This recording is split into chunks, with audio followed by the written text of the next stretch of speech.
a beautiful and intimate and moving portrait of a man that just seemed so wonderful and amazing. We all wish we had a father like that. Right? And how fortunate he was to be surrounded by family in that way, and how fortunate you were to get to be able to talk to him. I guess my first question is like how everybody is doing, and if How's everyone Eli doing? said he'd be looking out for you all. I wondered if you feel his presence. You want to tell your favorite story? Oh, feeling his presence. Is my mic on? Yes. Feeling Eli's presence. The story you're talking about is the night you pulled an all-nighter. My favorite story. Yeah. I'll tell it. Okay. Ondi worked once she started looking at the footage, which she did for a memorial video for his memorial service on the 21st of March. Rachel expected a 5-minute film, but she got a 30-minute film from Ondi. And Ondi fell in love with the footage and she couldn't stop editing. So she pulled all-nighters. Then she was hurrying to get it ready for Sundance. And this one night she stayed up all night and she worked very hard on the film. And along the way, it wouldn't save. I don't know if you know editing machines, but it wouldn't save. And she, after the whole night and 7 o'clock in the morning, it crashes. And she thought she lost everything. And that kind of It was a really bad crash. If you know Avid at all, it was a kind of crash where it was like many layers of crashing, where it was just like gone, and it was in oblivion.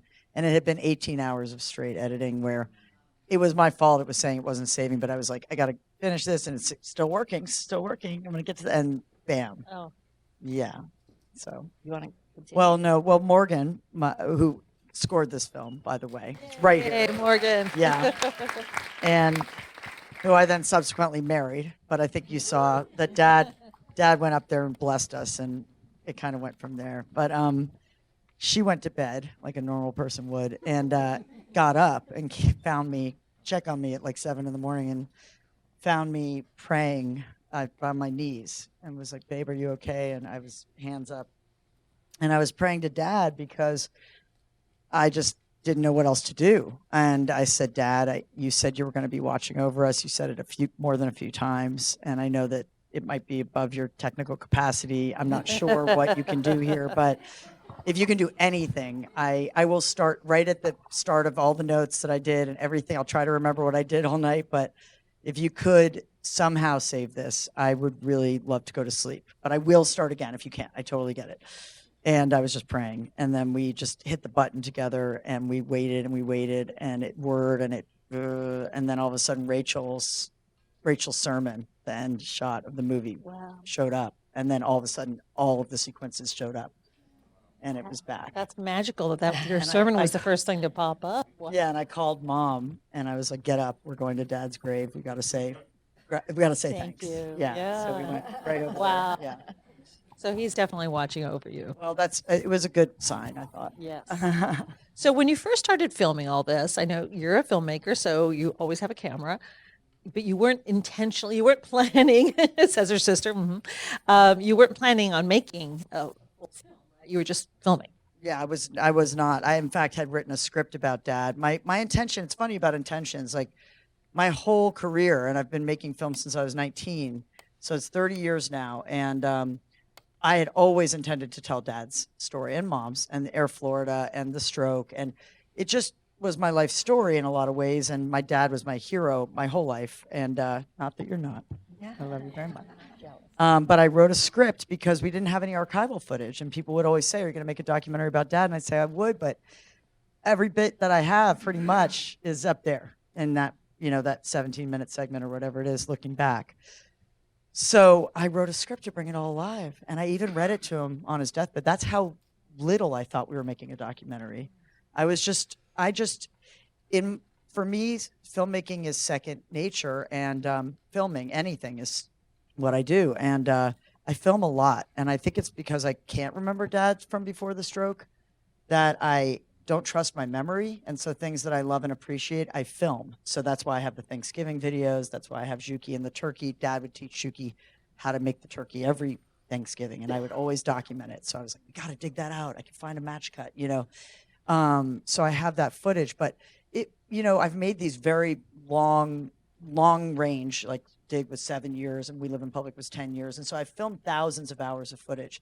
But this is really the first time that filmmaking, that was there for me, because I could film this without it being something that mediated my experience. And I was so worried that it would hurt my family, or that I was trying to hide from something, or that it would interfere. And I even went to see my spiritual advisor, who I go to when I have insurmountable problems. And it's not that often. I mean, I don't see her regularly, but I have been, and she's in the audience tonight. And I want to shout her out because I don't know if we'd be here, because I said to her, Miranda Barrett, I said, Miranda, my father has decided he needs to die. This is so unexpected. We're stunned, and I'm terrified to lose him. And I feel like I need to set up cameras. And I thought she'd say it was a terrible idea. And she said, well, if you feel you need to, then you should. And it was a crucial moment for me. And she said, but fill yourself up with his energy before you do, like get what you need and then set up the cameras.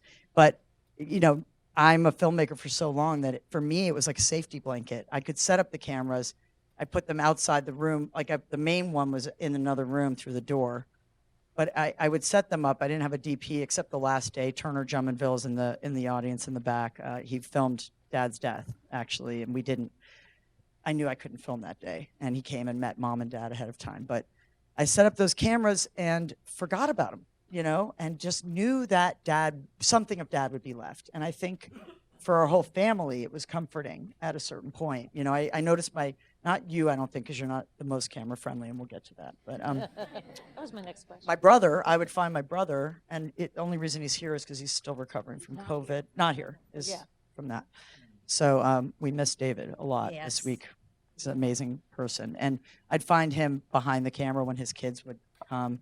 I think for all of us, it became increasingly important to know that something of Dad would be left. So thank you, Miranda Barrett. Where are you? Where are you? There she is. If you ever have a problem, you should see her. By the way, wisest woman, love her dearly. Aw. Thank you, Miranda. Well, so you mentioned it's a very comfortable thing for you, maybe for your brother to some degree, but yeah, how did you feel about it? And also, I wondered how long it took you, both of you, but to come on board, because although he didn't enter into this decision lightly, it's maybe not so easy to accept as a daughter. So I am not a fan of cameras generally, and Ondi films all the time. We're all very used to being filmed about everything that happens. But in this situation, it was very clear to me that our dad was really good with it, and that felt to me the most important question. And then it also became clear when Ondi decided later that she wanted to make a movie, that our mom was incredibly comforted by any footage that she was putting together and in her grieving. And so both of those things outweighed whatever my concerns were. And as time has gone on, and I've had a chance to see audiences respond to the film, I've become really on board with it, because I can see that it's making a difference. And that feels really, really meaningful to me. And there's a possibility that we could change some laws. Like where I live in New York, we don't have this right.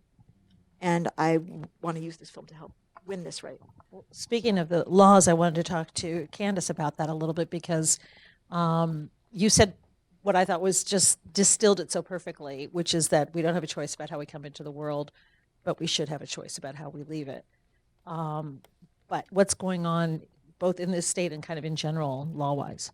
Well, it's legal in 10 states and in DC, so 11 total. California changed the law from the 15 days that they got to 48 hours. And that's What was the reason for 15 days, in case you changed your mind? well, the average hospice stay is 7 days. from the time they're admitted to the time they pass is 7 days. And in that 15-day waiting period, so many people had passed away. So they didn't get that choice. So a lot of them were tortured by whatever disease that was killing them. Or they had declined so much that they could no longer swallow. You see in the film that, we had to practice with Eli. I had a patient who, she was getting tortured by cancer. You couldn't touch her, you couldn't move her. Had she had the 48 hours, she could have done this.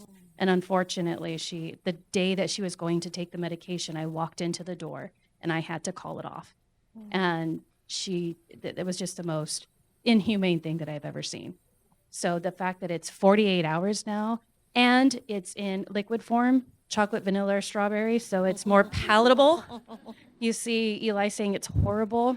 The last patient that I had was at the end of March, and she got vanilla, and it was refrigerated, and she goes, "Oh, this isn't so bad."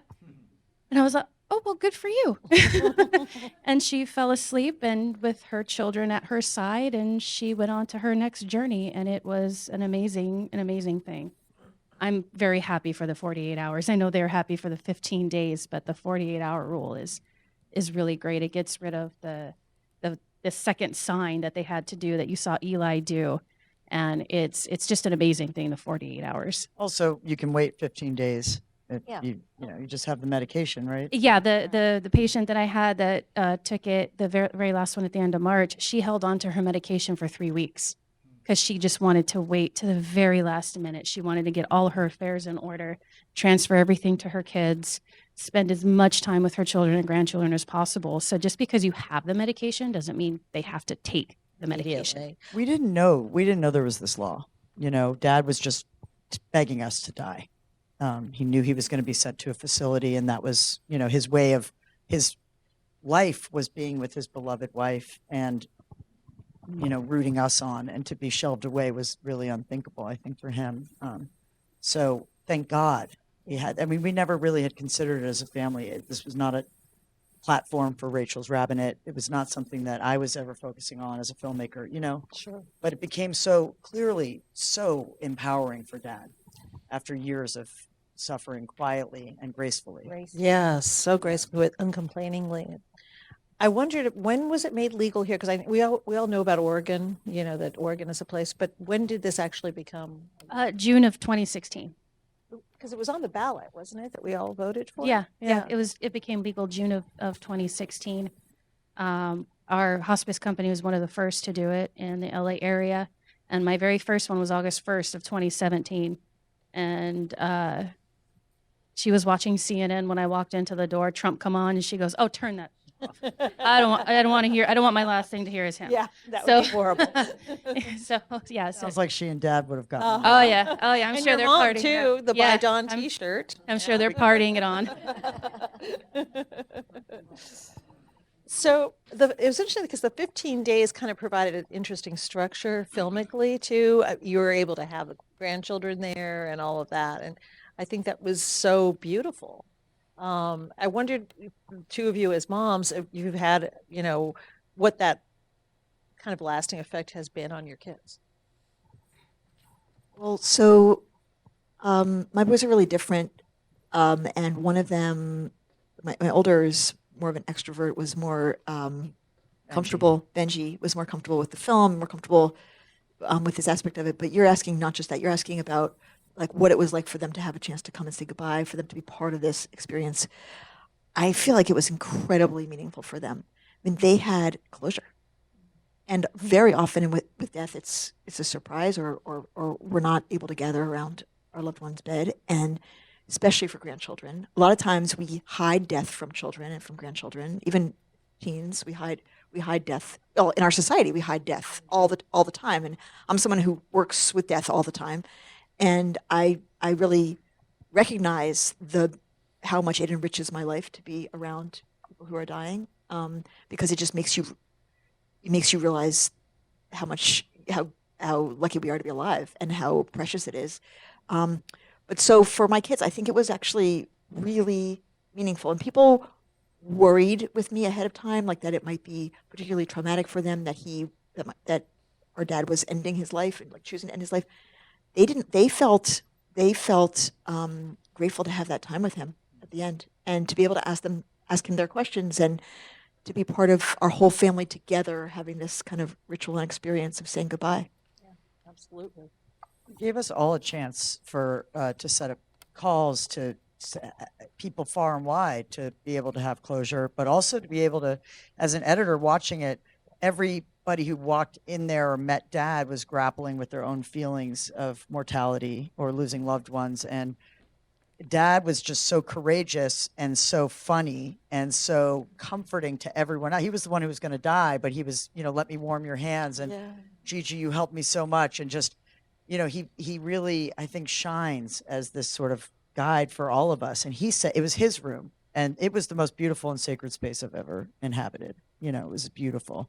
When I asked Morgan, to make certain to do the score, she was scoring, I would say, like, make it womb-like, make it envelop the audience, because it felt like that in that room, and nothing else mattered. And what was most important rose to the surface. And our goal was to convince Dad that he had given us everything, Yeah, I wanted to ask you, Rachel, about that, because that scene where you're talking to him about that and he's bringing all that up, and then you're there as well.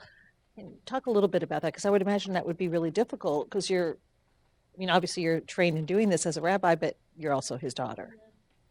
Yeah, I mean, this is something that is part of the kind of Jewish end of life practice. Not everybody, I do this with people, but not everybody wants to do it. Not everybody, even if they want to do it, is willing to really say the things that are really most weighing on them. And so that was kind of amazing that he was so willing to just talk about his shame. And my goal, my hope, once I knew I was going to be his rabbi in this moment, my hope was to facilitate and kind of hold a container for him to be able to heal at the end of his life and release these things. So at that level, like as just a rabbi, I felt so grateful that he used that opportunity fully, and so grateful that I could help. That was really meaningful to me. And then there's this whole, the other side where I'm his daughter. And in the moments where I was needing to be his rabbi, I could not also be his daughter. I had to be holding that container for him, holding that space for him, like I do for everybody I serve. And so that, there would have to be times when I had to kind of step away and just remember myself as a daughter. Like I had to kind of shift over, because I couldn't be both at the same time in certain moments. And I love the interaction between you as sisters, because when you started to sort of say, oh, but you did this, and you're like, no, like separate exercise. I left that in because I think it's a really important learning point. I think part of my motivation in turning this into a film was just when the filmmaker side, I'm a daughter and a filmmaker, and I was really his daughter as this was happening. And I was the only one in the family child who could clear my schedule because it was COVID, and I'm an independent filmmaker. And so I could just be there and be the quarterback of his care, and to sit back as an editor and then be able to visit with him and laugh with him and cry with him, but without him suffering or without worrying about who's coming in or out of the house and what the appointments are, what we need to do to take care of him, was really a gift. And it started to emerge that this could be like a guide for people. And I left that in because, it is funny, but also, and I'm proud of that joke, but it is me. I feel like a lot of us would do what I did, Sure. which is, Sure. you're hearing your father call himself dumb, and that he held his stock because he didn't want to devalue his employees' stock, or, that he's made all these decisions because he was good, and he might have lost everything, but it was financial, and so I wanted to jump in, and Rachel, it was really funny the other day at Yom Kippur when we did the Vidui, and it was this whole written prayer. And I came up to Rachel afterwards and I said, Rach, the Vidui. She said, oh, yeah. I said, it was like there were words to it, but we didn't say those words. And she said, oh, I was improvising. So I guess this is not the exercise, was Rachel. was Rachel's. Well, but it's true. You can't take someone's shame. They have to let it go. And Yeah, I mean, people should know the official vidui is a written prayer, and what I did there was my interpretation of basically the point of it is for a person to release their shame and their guilt and their sense of sin, and we could read the formulaic prayer, or we could make a space, which my dad would not have liked or responded to well. The formulaic prayer. Yeah, I He don't would not think he have would gotten have. anything out of that. No. And instead to make a space for him to have the actual experience of More releasing of a those. conversation that way too, instead of a prayer. For me, one time I was lying there just feeling completely normal body temperature, and all of a sudden my hands got really, really warm. And he told me, not in the film, but he told me that he would warm my hands, and I would know when my hands. And it was not caused by any. You know what I mean? It was just this really, really comforting warmth. And I said, "Hi, Dad." You know, I just knew he was right there. And Mom, I know that you want to speak about just watching it and maybe Yeah, being with him I- that way. This movie has comforted me so much. I mean, I recommend to everybody to film your loved ones when they're near the end or before that, because you're going to watch it over and over, and it's going to make you feel so good to be with them, to hear their voices, to laugh with them. And I watched it several times a week for a year now. I've watched it many, many times. It's my pal, and makes me feel very, very good. And when it ends, I feel comforted knowing it had to be. We could not hold on to him any longer. He had given his all for so long and been such a good sport. We had to let him go. And I'm going to join him. There's that place for me on top of him. And I'm going to fill it. I love your sense of humor too. I love the whole family's sense of humor. I wanted to ask you, I was thinking about this as people were talking about all these wonderful moments, and it suddenly dawned on me, you were just shooting and shooting. How did you edit? Because there must have been some other wonderful things that you wanted to include, right? Yeah, there was a lot. I mean, there could be many films out of this footage. It was, I think, between 500 and 700 hours that we filmed in that time. And it was more than 15 days because there was a lot of red tape.